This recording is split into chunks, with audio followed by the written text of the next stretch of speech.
Oh, wait. We haven't reached out since the last time we failed the task, huh?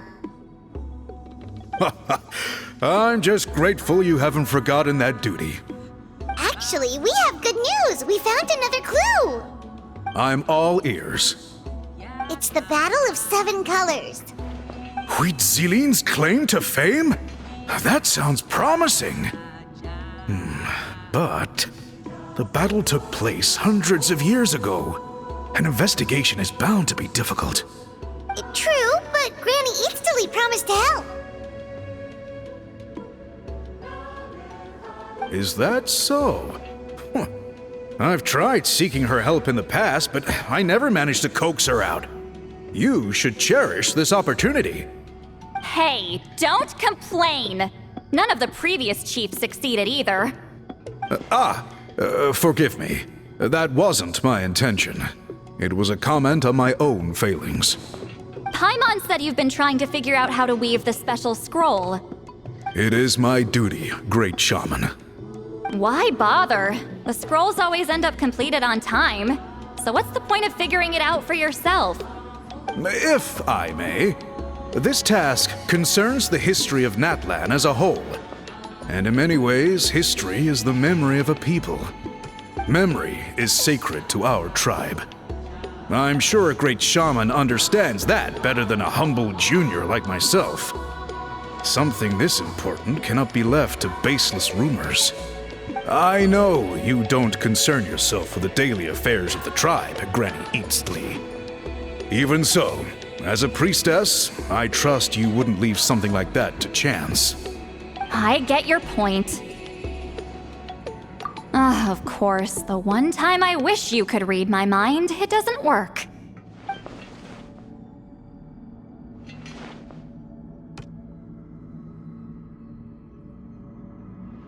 No, that's not it! Huh? It's not important. Rest assured, Biram, with my help, the Traveler and Paimon will definitely be able to complete the task. Haha. You have my thanks then.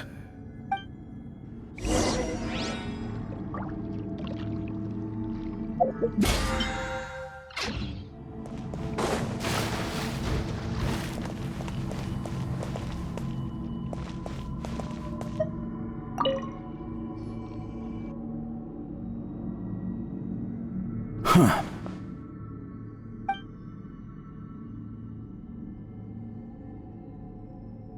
So are you here to test whether we're qualified to inherit Master Huitzilin's legacy? You've already been tested, haven't you? Well, frankly speaking, I don't think any of you are qualified. But that's not why I'm here. All you need to do is be good and answer my questions. Fine. Ask away. You've heard of the Battle of Seven Colors, right? Of course. It's our master's claim to fame. An immortal legend inscribed in the very history of our tribe. Then I'm sure you know there are those who question whether it actually occurred. I did hear people arguing about that the other day. It's disgraceful. How can they question something like that? It doesn't surprise me. Natlan has had more tourism lately. A lot of people have started getting strange ideas after interacting with Outlanders. After all, everyone who took part in the battle has returned to the ley lines. Without witnesses, it's hard to refute detractors. Well, it just so happens the questions I want to ask are directly related to the legitimacy of this battle. Listen, we know you are rivals, but do you really have to question her legacy? You think she's like you? Someone who can't survive a little scrutiny? No, of course not. Then let me finish. During the battle, Huitzilin most likely used a technique powerful enough to turn the tides of war. I'm sure she was very proud of it. Proud enough to pass it on to her disciples. So, which one of you inherited that technique?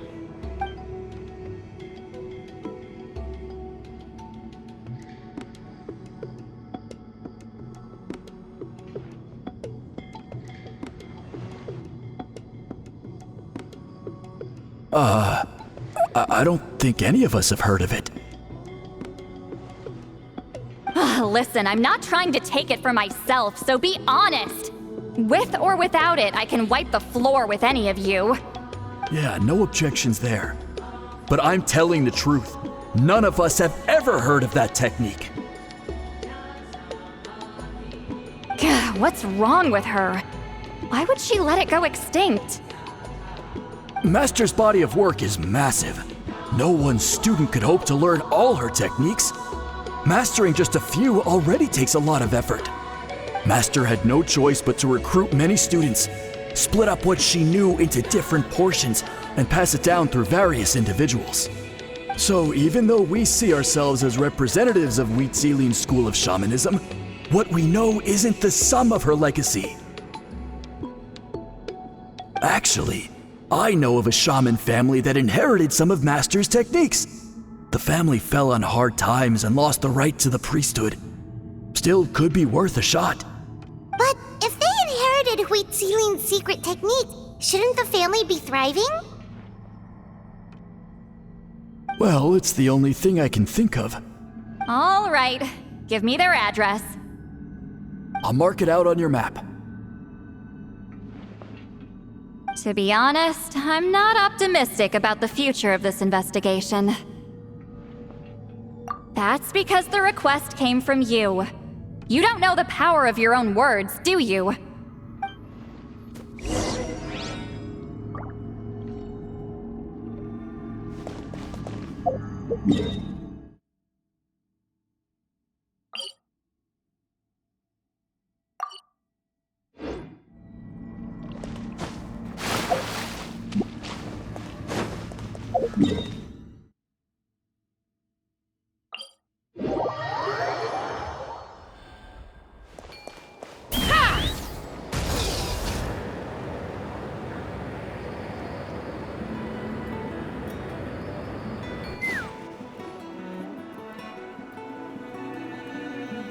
Proving the legitimacy of this battle seems more hopeless by the second. Nothing we can do about that. Well, even if our investigation ultimately proves the legend to be false, that's still a worthwhile result. Although I'm here for business purposes, I have a personal interest in this as well. I'm drawn to matters of historical truth.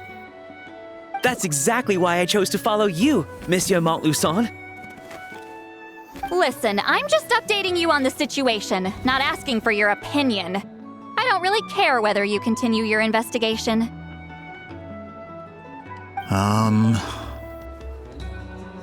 And Traveler, you came to me for help with your scroll weaving duty, right?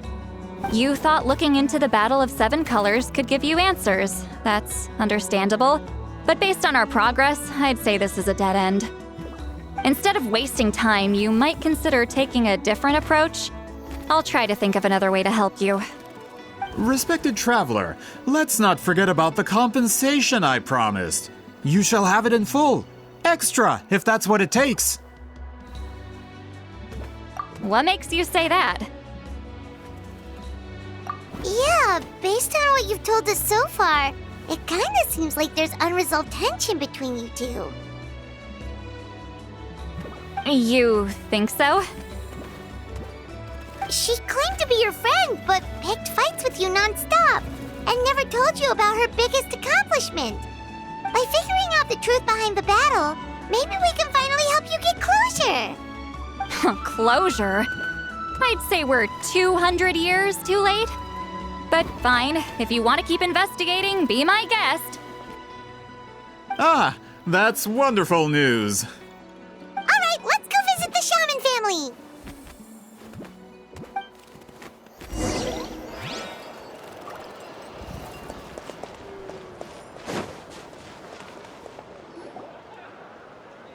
Hello, are you Aishaman?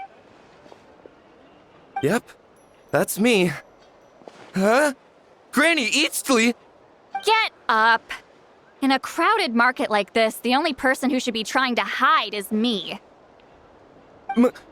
My apologies. Ever since my grandfather's generation, the shamans of my family have given up on passing your trial, Granny Eastly. Have we offended you in some other capacity?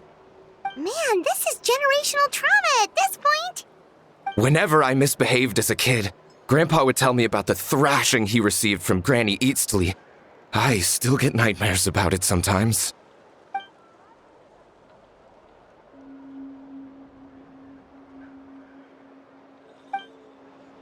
Hey, don't get any funny ideas. This was your idea, remember? Keep asking your questions. I'm going to find somewhere quiet to wait.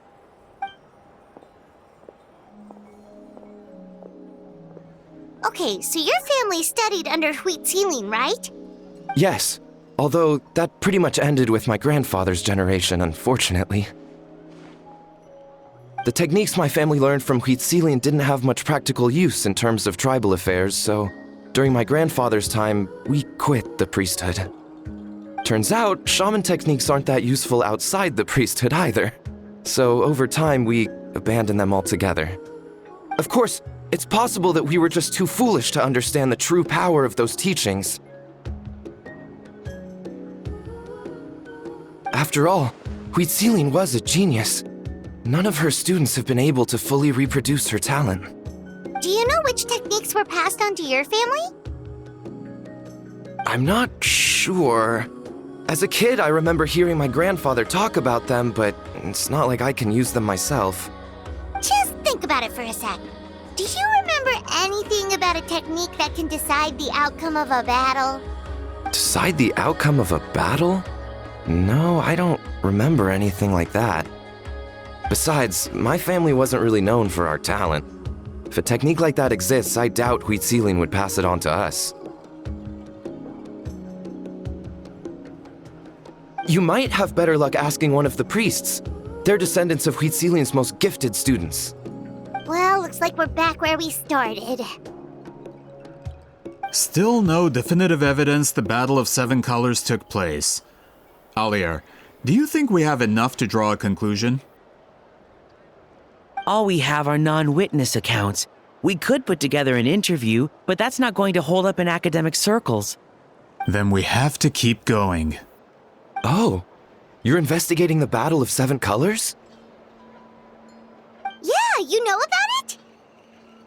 Not a lot, but there's something special about my family. In addition to shaman techniques, Citlali's stories were passed down to us as well. Say what you want about my ancestors' dedication to shamanism, but they definitely paid attention to those stories. And of course, the Battle of Seven Colors is the most exciting story of them all. We don't need another story. We need something concrete. Does no one in your tribe understand that? I'm not sure if this is helpful, but the story passed down in my family is a little different from the one told in the tribe. Really?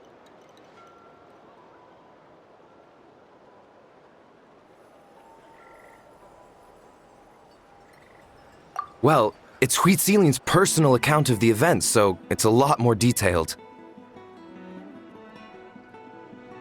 For example, in the version I heard, the battle took place in a location known as Chico Mostuk Cave. That means you can tell us where to find it. Have you ever been to this place? Unfortunately not. I studied maps of Natlan before we left, Monsieur Montluçon. I don't remember ever seeing such a name. Could your ancestors be mistaken, Mr. Ashemin? It's unlikely. My family may have let the shamanism side of things fall by the wayside, but we're serious about these stories. In the words of my grandfather, some things deserve to be passed down more than secret arts. If Whitzelin's version of events differs so much from the general understanding, that makes it even more likely the battle is completely made up. Yeah, that's disappointing. Oh, hold on. You mentioned the Chico Mostuk cave? Oh, yes? Can I clear something up for you? It's been more than 200 years. Huh. I never thought I'd hear that name again. What do you mean?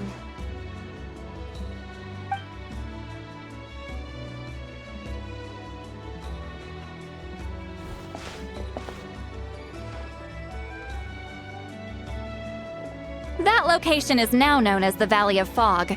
The Chico Mostek Cave is what it was called 200 years ago. Precisely when Wheat Ceiling was alive. That means, Monsieur Montluçon, we can confirm the original site of the battle. Once we get there, the evidence we need should be at our fingertips. Just when we thought all hope was lost. I never doubted you, great shaman. Allow me to present you with a gift as thanks. Save it. Flattery won't get you anywhere with me. Wait, Mr. Montluçon works in publishing. You're a huge fan of light novels, right, Citlali? Maybe he could get you some that are out of print. Really? Out of print, huh? Sure. Do you have any in mind? Well, if we're talking collectibles, then the first edition of Shogun Almighty reborn as Raiden with unlimited power is a must. It's the first major hit of the isekai genre. Several editions have gone to print, but copies of the first edition are exceedingly rare and valuable. I see.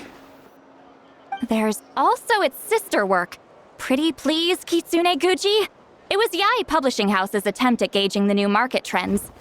It's opened the door to a new genre after readers grew tired of isekais. The sales speak for themselves. Actually, Yae Publishing House released a limited edition not too long ago, but it's almost impossible to get. Anyway, I'll take those two. Sorry, I'm not sure I caught all that. What were the titles again? Reborn as Kitsune Guji? These two titles are among the most successful and well-known works in the entire industry. You're telling me, as someone who works in publishing, you've never heard of them? I'm a merchant from Fontaine, after all. Regarding this particular genre from Inazuma, I'm afraid I lack your level of expertise. Amateur. Of course. Sounds like a perfect arrangement. Now, there's no time to waste. We should head to the site of the battle right away. Once we get there, it'll take a bit more work to determine the actual location. Right now, all we have is a general idea. Well, I'm sure Miss Citlali can help us with that. Have you even looked at the time? It's already evening, and I have important plans tonight. You expect me to work through the night? Well, what do you think, traveler? Okay, we'll find a place to rest for the night. When should we meet tomorrow? He's persistent, huh? How about noon? Do we have to wait that long? Great shamans have important matters to attend to in the morning. That's only because I have important tasks to complete at night. All right, as Miss Citlali instructed. Let's meet back up tomorrow at noon. We'll be waiting at the exit of the tribal settlement.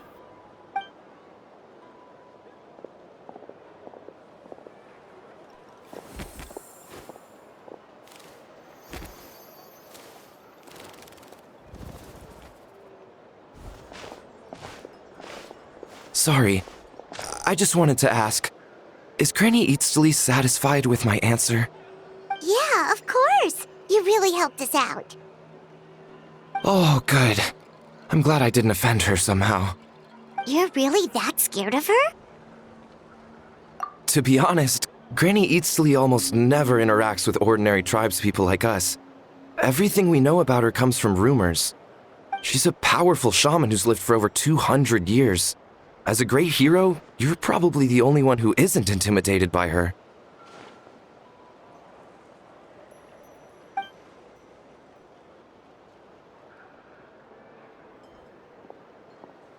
Well, thanks for today, Citlali. That's quite considerate of you. All right, let's grab a few drinks. Just like last time. Wait, didn't you say you had important plans tonight?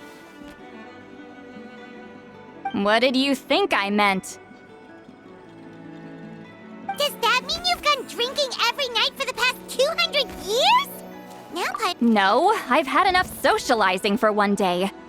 I know somewhere quiet, We can just buy some drinks and head over.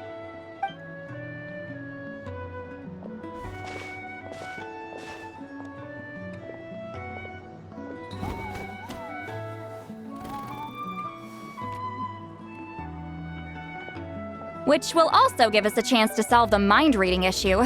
Considering the necessary spell work, I'd rather do it in private.